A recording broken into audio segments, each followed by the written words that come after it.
Hi, folks. My name is Garish Bally, the host for Back to Basics, another Back to Basics for another week. Today, we're going to be talking about podcasting. Yes, we talked about podcasting a week back. We spoke with Holly Shannon, to be exact. And today, we're going to be talking to Bruce today. And we're going to talk about podcasting and how it's changed over the world, and the voice does matter, and monetization and here and there. So we'll talk about the podcasting world and how Bruce is handling it or how I'm handling it. So we'll figure that out when we get into the call. But how about if we invite Bruce to the call? Bruce, how are you? And thanks for coming to Back to Basics. Hi, Girish. Thanks for having me on. Absolutely. So before we talk about the podcasting world and all the stuff that we're going to discuss about, what does Back to Basic mean to you? Back to basics. I'm glad that you asked the question because I was thinking about that as I prepared for today. And to me, it means fundamentals, getting back to kind of the 101, as they would say in college, because I think what we all have a tendency to do is we get so far and so deep into something that I don't want to say we make it more complicated than it needs to be, but I think sometimes you start adding all these extra layers just because they're available. And it's not so bad to kind of strip things down a little bit and get back to the roots of, okay, let's kind of hit the reset button and get back to basics. And, even from a podcasting standpoint, there's so many bells and whistles, and even people who maybe are creatives that have all these plugins available to them. You use them because they're there, but maybe you don't always need them. So it is good to get back to basics once in a while to say, all right, what was the root of what even started whatever the project was? It doesn't even have to be a podcast. Yeah, that is so damn true. Thank you so much, Bruce, for that. When and thank you for answering that question. When people are asked what is podcast, and the only answer that I can give them, the ones who don't know what podcast is, I usually tell them that it's an internet radio with on-demand items. You think that's the right definition for podcasting? You think? Well, I've heard podcasting described as being episodic in nature, and on-demand audio might be a way to describe it. Episodic in nature, I think, simply implies that there's a series of audios, and that could be ongoing week after week after week. It could be how some people do seasons like TV shows. But on-demand audio, I think, kind of helps people understand a little bit more that it's at your convenience in terms of a listener, because I still, to this day, and I've been podcasting every week for more than 8 years now, I still have people that will say, when does the show come on? And I say, it comes on whenever you want it to. Exactly. Thank you again, Bruce, for coming on the show and explaining what you do. So for the last 8 years, you've been doing podcasting. How has it changed over the years till today's date, let's say? It's changed a lot, but I think, for your audience, what is important as I tell this story is keeping in mind the idea of back to basics. I sometimes have to remind myself what I said before about back to basics. Why did I start the show in the first place? Now, I do have two podcasts. One of them I've been doing, like I said, every week for more than 8 years. The other one I've been doing every week for more than 3 years. But with the first one, and to answer your question about how have things changed, certainly the medium itself has changed a lot. But I think for myself, I look back at it, and I know that when I first started podcasting, I thought this will be a good marketing tool for my business. Maybe someone will be listening in insert city or country here and decide to get in touch with me and want to do business with me. And of course, it's kind of changed together, meaning my purpose has changed because podcasting has changed. In February of 2014, when I first started my podcasting was not where it is today. And so you do have to kind of adapt to the changes.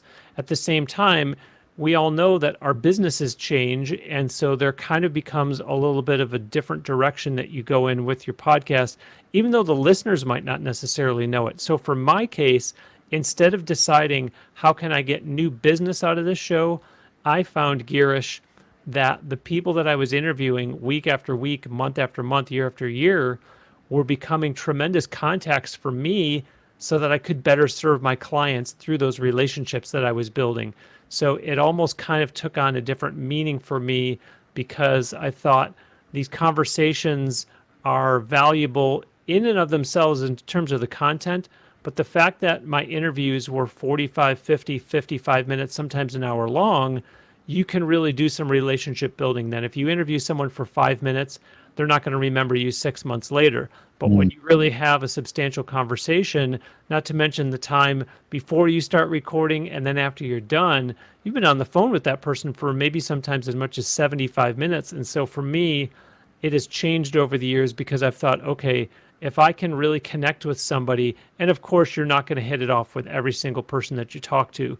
You talk to a lot of people. And so, with the amount of people you're talking to, the numbers I'm sure bear it out for you as well. But Mm. eventually, I decided, okay, there's some value for me here that I didn't even know was going to be out there when I first started 8 years ago. Mm. Yeah, definitely for sure. You said that you have three podcasts. You said uh, t- Two right now. two right now. It feels like that I have four because if I'm releasing every day, and Tuesday through Friday, it seems like this. You and I are pretty much on the same boat. The only difference is that you've been doing this for 8 years, and I've only done this for my second season. So so I have a long way to go. Learning from you is the great thing for sure, and I've listened to most of your podcast shows. So great work. Thank you again for being here. Thank you. So Bruce, so now how has that changed from the monetize point of view, and how has that changed a lot in many different ways? I mean, I'm pretty sure the tactics have changed over the years, but what are the new ways of doing that? Yeah, I'm glad you asked that question because I think when people hear about monetizing a podcast, probably the first thing they think of, sometimes the only thing they think of, is getting sponsors.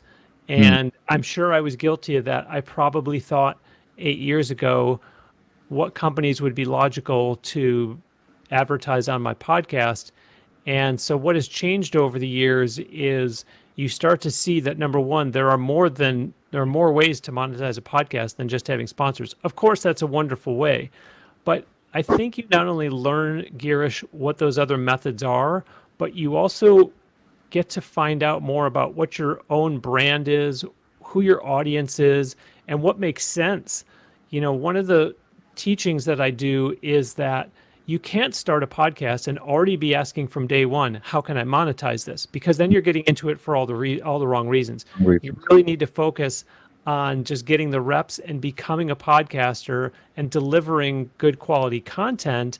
And then later on, getting to the point where you say, okay, now I have enough shows under my belt. Now I have enough of a listener base. And now I do know what my brand is and what makes sense, that then you can start thinking about it. Because if you've done a show every week for 2 months, you're going to go to a sponsor and you can say, I think you should sponsor my show. And they're going to say, tell me about it. And then they're going to go, wait, you only have 8 episodes out?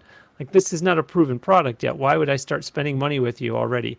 So, Mm. it gives you time to find out what works, what doesn't work. And like I said, to learn about what are some of those other ways, because there are some out there that are very simple. For example, it doesn't cost you anything as a podcaster to go and get an affiliate link from, let's say, Amazon, for example. And all of a sudden you put that Amazon banner on your show website and people are clicking through there and Amazon is kicking a little something back to you. Are you going to retire on it? Absolutely not. Are you going to feel better about yourself that you are monetizing to some extent? Sure, you are. And if somebody asks you, are you monetizing your podcast? You're going to say yes. If it's a simple yes or no question, yes, I am.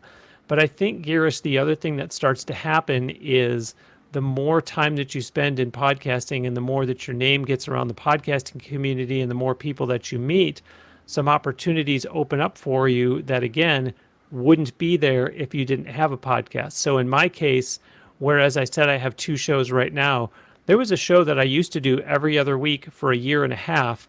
And ironically, it was a podcast for podcasters and streamers. Mm. And that show I was contracted to do by Tascam, who a lot of people know because they've been in business for, I think, 51 years now, Mm. making audio recording equipment. And so they hired me to do their official company podcast.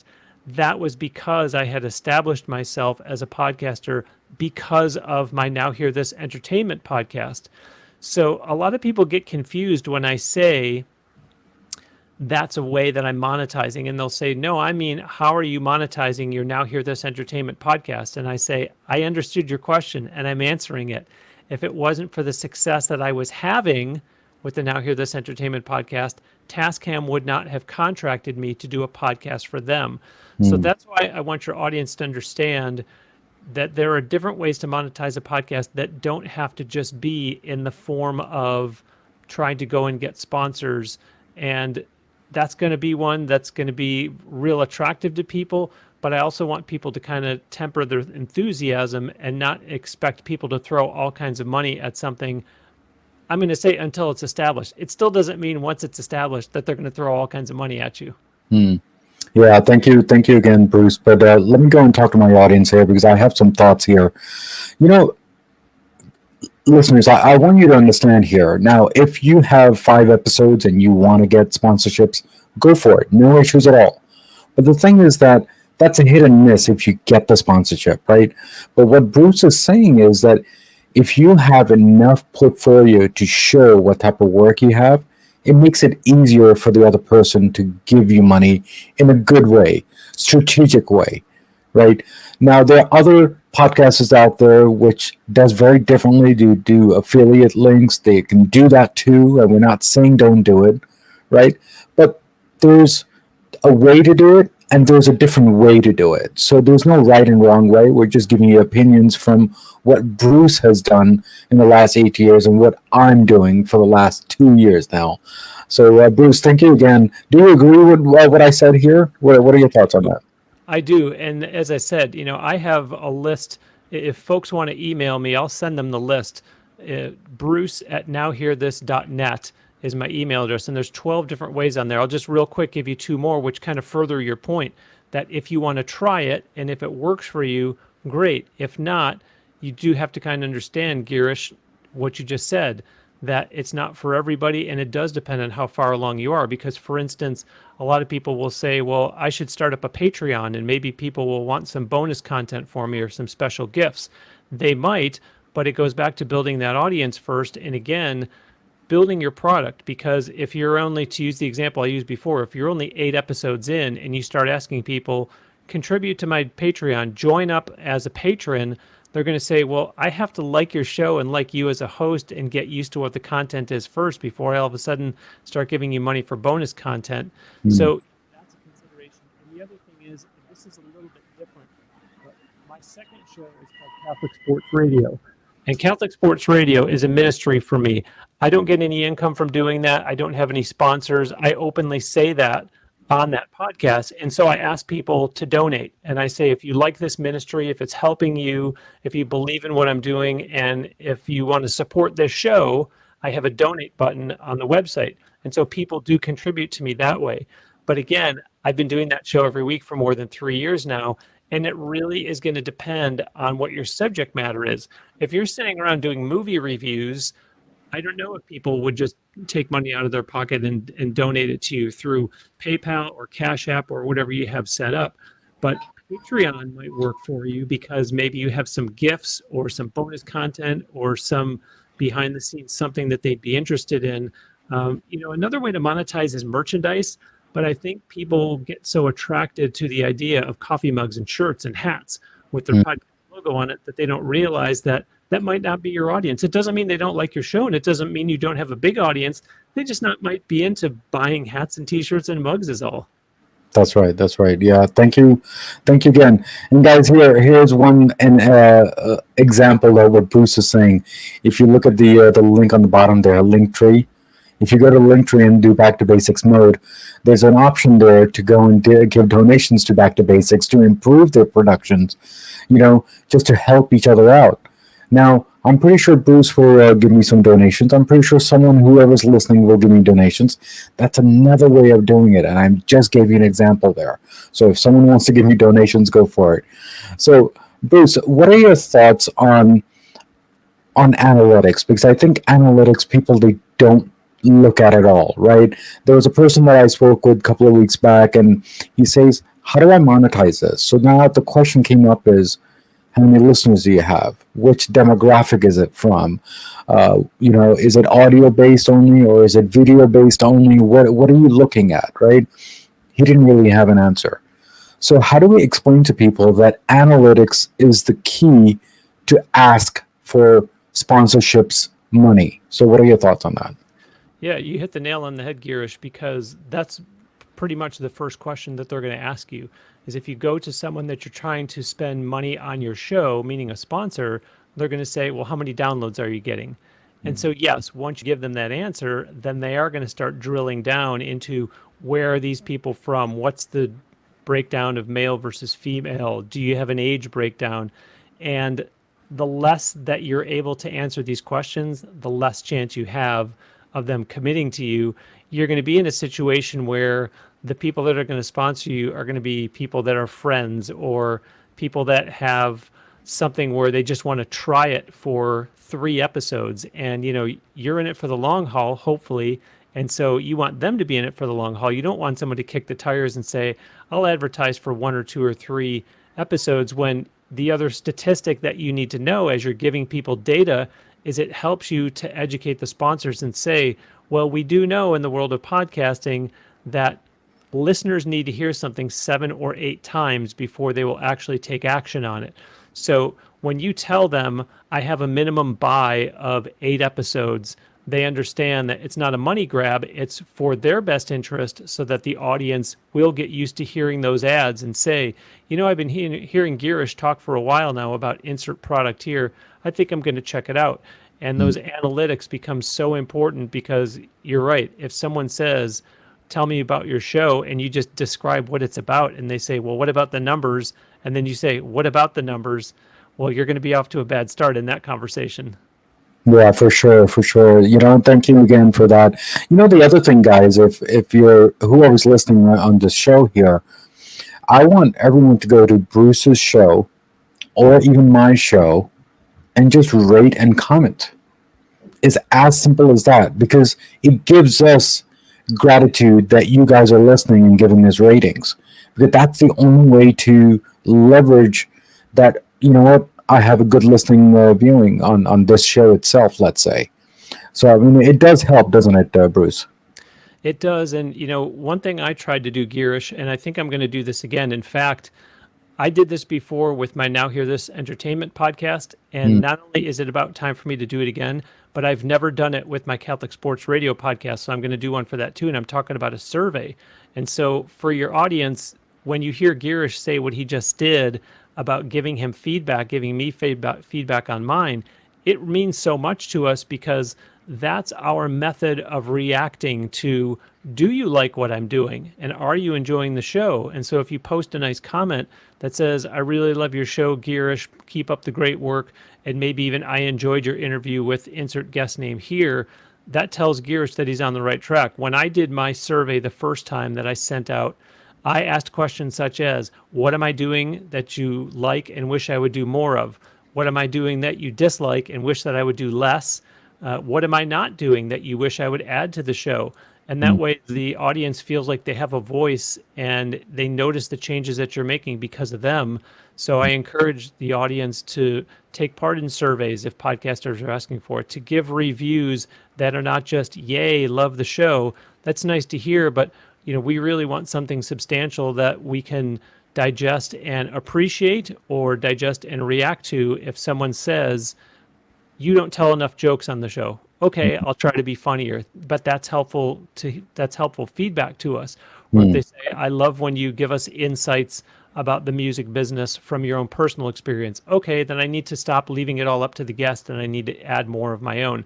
So those comments really mean so much.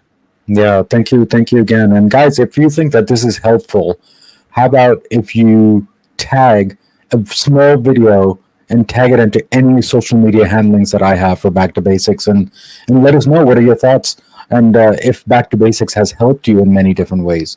That's the only way for me to learn from you guys that, if this is a great value to you. And do you want any more shows like these? Because these are the shows that it improves me to understand that you guys are listening. So thank you again, Bruce, for answering that question. Now, what do you think the culture? That's something that I actually say on the air. On Catholic Sports Radio, I tell my audience that when you donate, it not only helps me with my expenses, but it tells me that you enjoy what I'm doing and that you believe in my ministry and that there is a market for that type of programming. So I'm sorry to have interrupted you, Girish, but I think it's an important point that the audience understands how much their feedback means to us as podcasters, whether it's a donation, whether it's a comment, whether it's answering a survey. Yeah, for sure. Thank you again, Bruce. You know, now you're seeing podcasts back 80 years ago and today, right? How has the culture kind of changed today? Like right now, do you think we're more audio based or we're more visual based when it comes to podcasting world?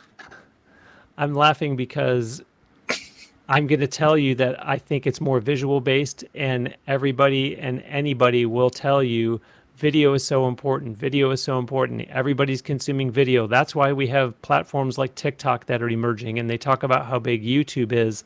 And yet, neither one of my podcasts are available in video format. The one exception being that I recently had Mark Wahlberg on my Catholic Sports Radio podcast, so I wanted to do that in video form.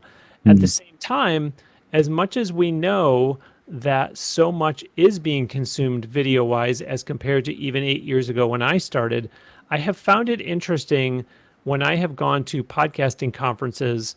I listen to Rob Walsh speak, and Rob is very well known in the podcasting industry, very well respected. I always really look forward to his kind of state of the podcasting industry talks. And one of the talks that he gives, he will do a study of the top 200 podcasts on Apple Podcasts. And I know that the last time I heard him speak, he said that out of those 200, I think there was one that was available as a video podcast. So, that could also tell you that you're only studying the top 200, and they say that there's 2.8 million podcasts out there right now, although I believe about a third of them are actually active. So if you look at something like 900,000 podcasts, how many of those are doing video? I feel like I'm missing the boat because I feel like so many of you, yourself included, Girish, are doing them on video. And I really think it simply boils down to a case of, do you have the time or do you have the financial resources to outsource? Because I've tried to do a couple of videos for Catholic Sports Radio interviews, and they're all just kind of archived on my computer because they take me so long to do video editing that I say, you know what?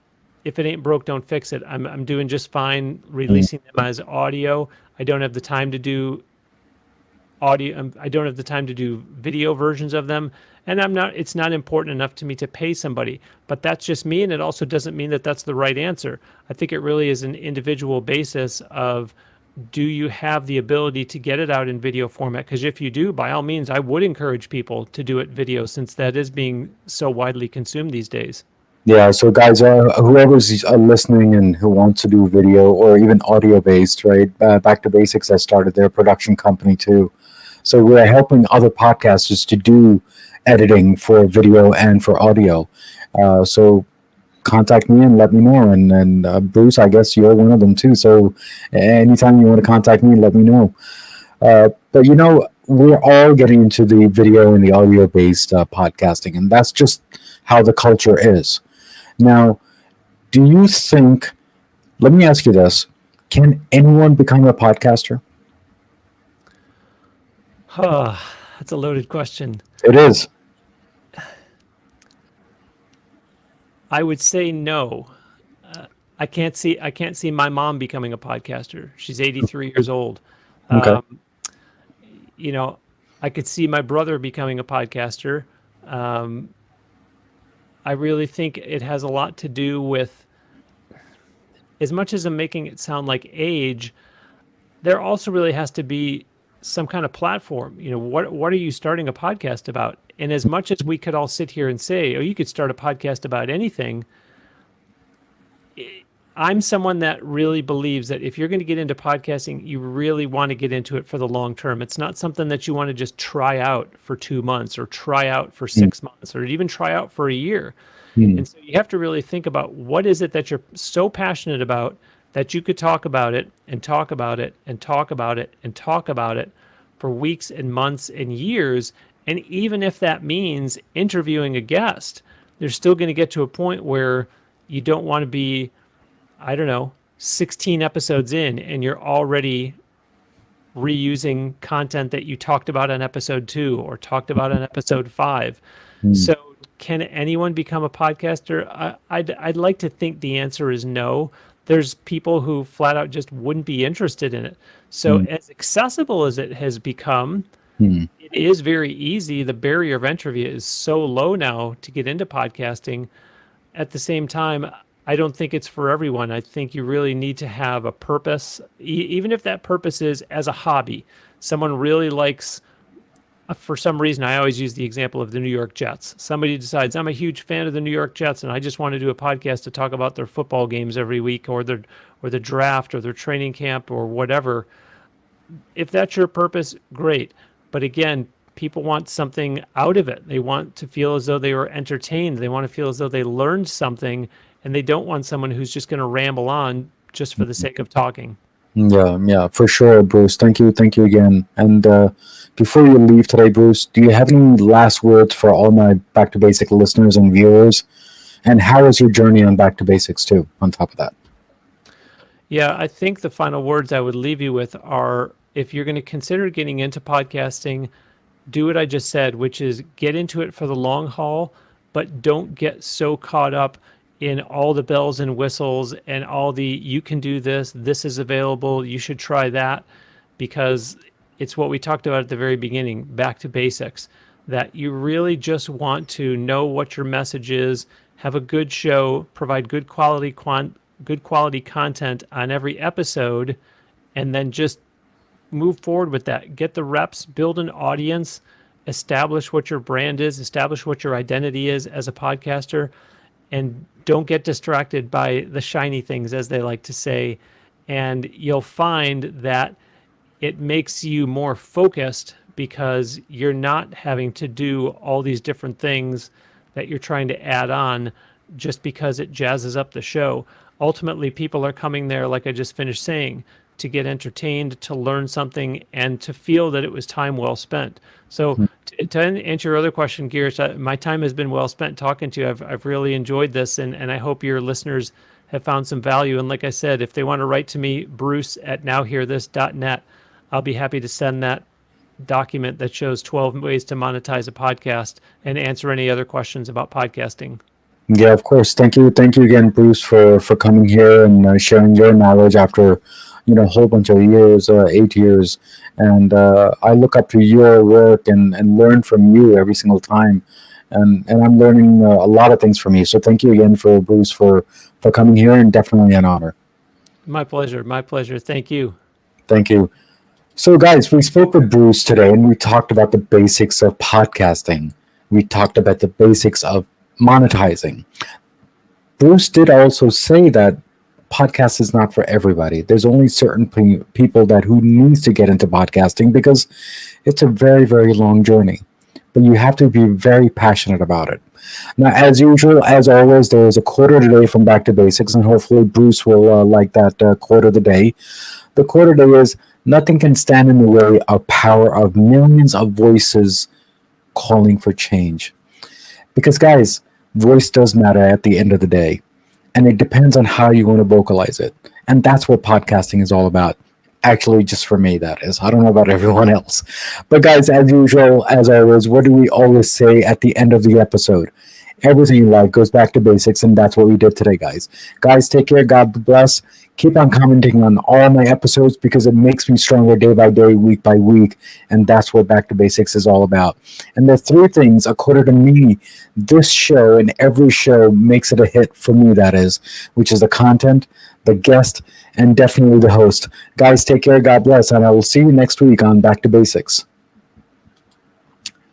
Bruce, how was that?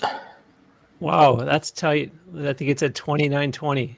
Is that intentional? Do you try to do 30 minutes on the nose? I do 30 minutes, yeah. I'm actually getting a lot better.